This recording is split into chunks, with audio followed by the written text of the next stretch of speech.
నమస్తే, welcome to social post. నేను మీ anchor పప్పు. ఇవాళ మనం సోషల్ మీడియాలో ఎక్కడ చూసినా కూడా ఎన్ కన్వెన్షన్ అని వినబడడం జరుగుతుంది. నాగార్జున గారి ప్రాపర్టీ ఇది. అక్కినేని నాగార్జున్ ఎవరైతే హీరో ఉన్నారో అతని ప్రాపర్టీని ధ్వంసం చేయడం జరిగింది.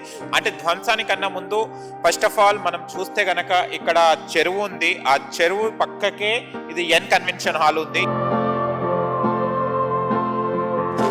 అయితే గతంలో 10 సంవత్సరాల నుంచి కూడా నోటీసులు రావడం కూడా జరిగింది. ఆయన నాగార్జున గారు స్టేజ్ తెచ్చుకోవడం కూడా జరిగింది.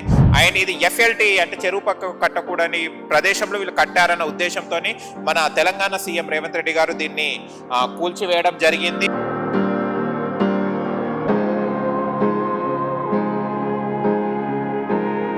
కానీ ఇంకొకటి షాకింగ్ న్యూస్ ఏంటంటే ఇది కూల్చేసిన తర్వాత ఇప్పుడు కూల్చొద్దు అని స్టే ఆర్డర్ వచ్చిందట. అండ్ ఇక్కడ చాలా మంది కూడా ఇక్కడ వర్కర్స్ కూడా చాలా బాధపడుతున్నారు. మాకు ఉపాధి పోయింది, కనీసం ముందన్నా మనం 1 మంత్ అన్నా ఏదన్నా మాకు చెప్తే మేము వేరే చూసుకునే వాళ్ళమని కూడా ఇక్కడ చెప్పడం జరుగుతుంది. కానీ మీడియా ముందుకు వచ్చి మాట్లాడడానికి వాళ్ళు కొంచెం సంకోచిస్తున్నారు. పర్మిషన్ లేదట వాళ్ళు మాట్లాడడానికి. ఇంటిమేషన్ ఉంటే ఒక నెల రోజులు ఇంటిమేషన్ ఉంటే మాకు కూడా సార్లు ఇచ్చేది. మేము బయట డ్యూటీ చేసుకుంటాం, ఈఎంఐలు కట్టుకుంటాం, రూమ్ రెంట్ కట్టుకుంటూ ఉన్నాం. వేరే కాదు వరంగల్ చేసి ఉంటాను. ఇప్పుడు ఎక్కడ ఉండాలి?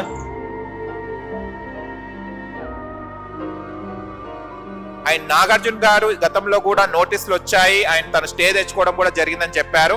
బట్ ఇది ఎందుకు చేశారో అర్థం అవ్వట్లేదు అని చెప్పడం జరుగుతుంది. ఇక్కడ వర్కర్స్ కూడా మొత్తం అయిపోయిన తర్వాత ఇప్పుడు స్టే ఆర్డర్ వచ్చి ఏం చేయాలి అన్న క్వశ్చన్ మార్క్ ఇప్పుడు ఇక్కడ ఉన్న వర్క్ చేసే వాళ్ళు కూడా చెప్పడం జరుగుతుంది. మనకు ఎలాంటి నోటీస్ లేకుండా, ఎలాంటి కనీసం ఇన్ఫర్మేషన్ లేకుండా మా ఎన్ కన్వెన్షన్ హాల్ ని కూలగొట్టడం జరిగింది. అండ్ ఇలా చేయడం వల్ల నాకు ప్రజల్లో కూడా, నా ఫ్యాన్స్ లో కూడా చాలా బాధాకర విషయం ఏంటంటే తప్పుడు సమాచారం వెళ్తుంది. ఇది అక్రమంగా నేను ఇక్కడ కట్టుకున్నాననే ఉద్దేశం జనాల్లోకి వెళ్ళిపోతుందని కూడా నేను నా ట్వీట్ లో చెప్పడం కూడా జరిగింది.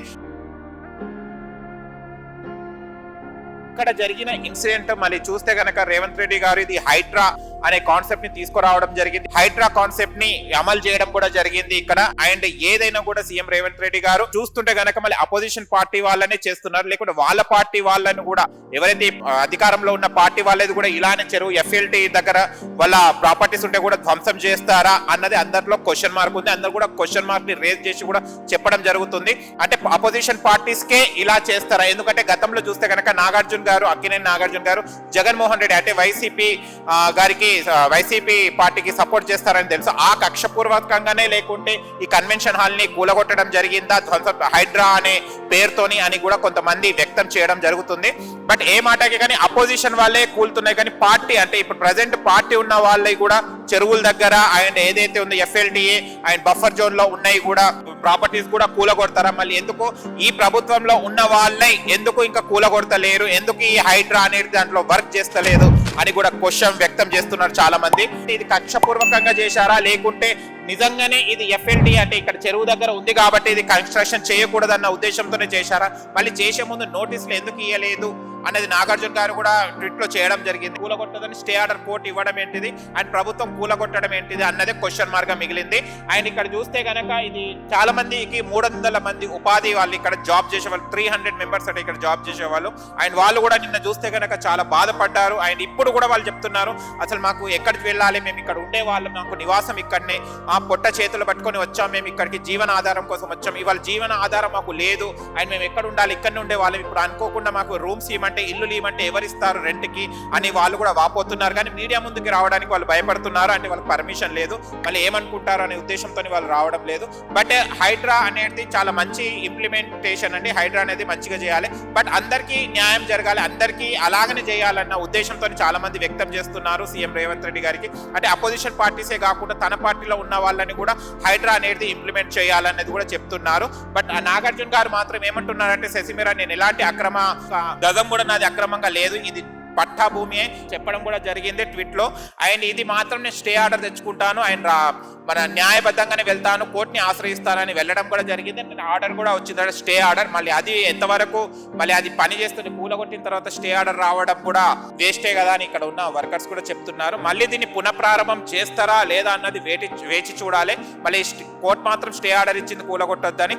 మళ్ళీ ఇప్పుడు ఇది మళ్ళీ నిర్మిస్తే గనక, ఎందుకంటే గతంలో కూడా రేవంత్ రెడ్డి గారి అమ్మాయి మ్యారేజ్ కూడా దీంట్లోనే ఎన్ కన్వెన్షన్ హాల్లోనే జరగడం జరిగింది. ఆయన చాలా పెద్ద పెద్ద ప్రముఖుల మ్యారేజెస్ కూడా, ఫంక్షన్స్ కూడా ఈ ఎన్ కన్వెన్షన్ హాల్లోనే జరగడం జరిగింది. ఆయన గతంలో కూడా సీఎం రేవంత్ రెడ్డి గారు గతంలో కూడా చెప్పడం జరిగింది, చెరువుల దగ్గర అక్కినేని నాగార్జున గారి ప్రాపర్టీ ఉంది, ఆయన దీన్ని ఒక యాక్షన్ తీసుకోవాలని గతంలో కూడా చెప్పడం జరిగింది. బట్ ఇంత పెద్ద పెద్ద ప్రముఖులు అప్పట్లో ఇలా మ్యారేజ్ చేసినప్పుడు లేని బాధ ఇప్పుడు ఎందుకు అధికారంలోకి వచ్చిన తర్వాత ఎన్ కన్వెన్షన్ హాల్ ని కూలగొట్టారన్నదే చర్చనీయాంశంగా మారింది. అండ్ ఎందుకంటే రేవంత్ రెడ్డి గారి అమ్మాయి మ్యారేజ్ కూడా ఎన్ కన్వెన్షన్ హాల్లోనే జరగడం జరిగింది. కొన్ని అవర్స్ లోనే ఇదంతా కూలగొట్టడం జరిగింది. అండ్ ఇదంతా చూడండి, ఇక్కడ చూస్తే కూడా ఈ గోడ ఇక్కడ ఉన్న గోడలు కూడా మనకి ఇక్కడ వాల్ ఉంది, ఇక్కడ వాల్ ని కూడా కూలగొట్టడం జరిగింది. అండ్ ఇక్కడ చూస్తే కనుక పక్కకే చెరువు ఉంది. మళ్ళీ ఈ ఫంక్షన్ హాల్ కూడా స్మెల్ రావడం కానీ, లేకుంటే పాములు, విష నాగ సర్పాలు కూడా రావడం జరుగుతుంది. మళ్ళీ ఎప్పుడైనా ఈ ఫంక్షన్ హాల్లో మళ్ళీ వెళ్ళాలేవో పాములు అంటే ఇక్కడ చూస్తే కూడా దారుణంగా కూడా ఉందండి. ఇక్కడ ఎందుకంటే ఫంక్షన్స్కి వచ్చిన వాళ్ళు కూడా మళ్ళీ ఇది అబ్జర్వ్ చేశారా లేదా తెలియదు, పెద్ద పెద్ద ప్రముఖులే వచ్చారన్నారు. మళ్ళీ ఈ ఫంక్షన్ హాల్కి ఇంత పెద్ద చెరువు పెట్టుకొని అండ్ కన్వెన్షన్ హాల్కు ఎప్పుడు కూడా పాములు అవి అన్ని విష నాగులు కూడా రావడం జరుగుతుంటుంది. అండ్ ఇలాంటి అప్పుడు ఎప్పుడైనా ఫంక్షన్లు వీళ్ళు వచ్చినప్పుడు మళ్ళీ వీళ్ళకు ఎలాంటి స్థితి ఎదురైందో కూడా చెప్పదగ్గ విషయమే. ఎందుకంటే ఇక్కడ చూస్తే చెరువు పక్కకే ఉంది, మళ్ళీ వీళ్ళకి స్మెల్ కానీ వర్షాకాలం వచ్చినప్పుడు మళ్ళీ కన్వెన్షన్ హాల్లోకి వాటర్ వెళ్ళేదా లేదా అన్నది ఆలోచించాలి. మళ్ళీ ఇలాంటి చెరువు దగ్గర కన్స్ట్రక్షన్ చేయడం మాత్రం తప్పు. బట్ కోర్టు మళ్ళీ స్టే ఆర్డర్ ఎందుకు ఇచ్చింది మళ్ళీ అన్నది కూడా ఆలోచించాలి. అండ్ ఇది ఎఫ్ఎల్టీ అండ్ ఇది చెరువు పక్కకున్నాయి కూలగొడుతున్నారు ప్రతి ఒక్కటి. హైడ్రా అనే మంచి కాన్సెప్ట్ తోని వచ్చారు రేవంత్ రెడ్డి గారు, కానీ అపోజిషన్ పార్టీలోనే కాకుండా వాళ్ళ పార్టీ వాళ్ళను కూడా ఇలాంటి ప్రాపర్టీస్ ఉంటే ధ్వంసం చేస్తారా అన్నది క్వశ్చన్ మార్క్. మళ్ళీ వేచి చూడాలి. మళ్ళీ ఇక్కడ చాలా మందికి అయితే ఉపాధి అయితే పోయింది. అండ్ ఇక్కడ చూస్తే కనుక చూడండి, మళ్ళీ ఇక్కడ కూడా చాలా బిల్డింగ్స్ కూడా కన్స్ట్రక్షన్ అవుతుంది. అండ్ చాలా మంది వర్కర్స్ కూడా రావడం జరిగింది. అండ్ ఇది టోటల్గా ఇది దాదాపు 3 acres అనుకుంటాను, ఇది దాదాపు ఇంచుమించు 3 acres. బట్ ఒక్క అంగుళం కూడా అక్రమంగా లేదు. నేను నిజాయితీగానే అంటే పట్టాగానే నేను రిజిస్ట్రేషన్ చేయించుకున్నాను అని నాగార్జున గారి ట్వీట్లో కూడా చెప్పడం జరిగింది. బట్ ఇక్కడ చూస్తే మాత్రం ఇదంతా అంటే మొత్తం ఇక్కడ చెరువు ఇవన్నీ ఉన్నాయి కాబట్టి దీన్ని కూలగొట్టడం జరిగింది అంటున్నారు. బట్ ఇక్కడ రోడ్ కూడా కనుక కరెక్ట్ లేదండి, మొత్తం వాటర్ ఉంది. వెహికల్స్ కూడా చాలా ప్రాబ్లం అవుతుంది. అంటే మన ఈ చెరువుల దగ్గర ఇక్కడ ఉన్నాయి కాబట్టి ఇదంతా టోటల్గా ఇక్కడ మొత్తం చూస్తే కనుక వాటర్ శాతమే ఎక్కువ ఉంది. బట్ అప్పట్లో ఇక్కడ ఉండి మళ్ళీ మట్టి అంతా వేసేసి మొత్తం ఇది కన్వెన్షన్ కన్స్ట్రక్ట్ చేశారా అన్న విషయాన్ని కూడా చూడాలి ఒకసారి. బట్ ఇలాంటి ప్లేసెస్లో కట్టడం అండ్ హైడ్రా అనేది ఇంప్లిమెంట్ చేస్తున్న సీఎం రేవంత్ రెడ్డి గారికి అండ్ అపోజిషన్ పార్టీసే కాదు, అపోజిషన్ పర్సన్స్కే కాదు, వాళ్ళ పార్టీ మెంబర్స్ కూడా చేయాలని చాలా మంది అంటున్నారు. అండ్ కొన్ని వీడియోస్ కూడా వస్తున్నాయి మనకు, ఈ పార్టీ ధ్వంసం చేస్తారా, ఇది కూడా చెరువు పక్కకే ఉంది అని క్వశ్చన్ మార్క్ కూడా చేయడం జరుగుతుంది. మళ్ళీ వేచి చూడాలి. అండ్ ఇక్కడ చాలా వరకు కంపెనీస్ కూడా ఉన్నాయి, మహేంద్ర ఏదో సంథింగ్ ఉన్నాయి అండ్ ఇక్కడ దీంతో పాటు ఎన్ కన్వెన్షన్ హాల్ కూడా ఉంది. అండ్ ఇది కాకపోతే ఇవి కొన్ని ఇవి చెరువుకి కొంచెం దీటుగా, అంటే మధ్యలో ఒక రోడ్ ఉంది, ఇటు చెరువు ఉంది, అటుగా ఈ కన్స్ట్రక్షన్ జరుగుతుంది. మళ్ళీ అప్పట్లో గతంలో మళ్ళీ ఇక్కడ పర్మిషన్ ఎవరిచ్చారు? గత ప్రభుత్వం ఇచ్చింది. మళ్ళీ ఇంత పెద్ద ఆర్గనైజింగ్ చేస్తున్నప్పుడు ఎన్ కన్వెన్షన్ హాల్ అలా పర్మిషన్ ఎలా ఇచ్చింది కూడా ఆలోచించాలి. ఒకవేళ ఇది ఎఫ్ఎల్టీ అంటే మళ్ళీ ఇంకో ఆశ్చర్య విషయం ఏంటంటే ఈ కోర్టు స్టే ఆర్డర్ ఇచ్చింది కూల్చి వేయొద్దని. బట్ అంతకన్నా ముందే ఇది నోటీసులు ఇవ్వకుండానే కూల్ చేయడం జరిగింది అన్నది ఆలోచించాల్సిన విషయం. ఆయన చూడాలి మళ్ళీ నాగార్జున గారు మళ్ళీ ఎక్కడి వరకు వెళ్తారో, మళ్ళీ ఇది ఎవరికి నాగార్జున గారికి అన్యాయం జరిగిందా లేకుంటే కరెక్టే జరిగిందా అన్నది ఆలోచించాలి. అంటే కరెక్ట్ మీన్స్ అంటే సీఎం రేవంత్ రెడ్డి గారు నిర్ణయం తీసుకుంది కరెక్టే కదా, పక్కకే ఉంది, చెరువు పక్కకే ఉంది కాబట్టి ఇది చూడాలి, వేచి చూడాలి. మళ్ళీ కోర్టు స్టే ఆర్డర్ కూల్చొద్దు అన్నది ఇచ్చింది, మళ్ళీ చూడాలి.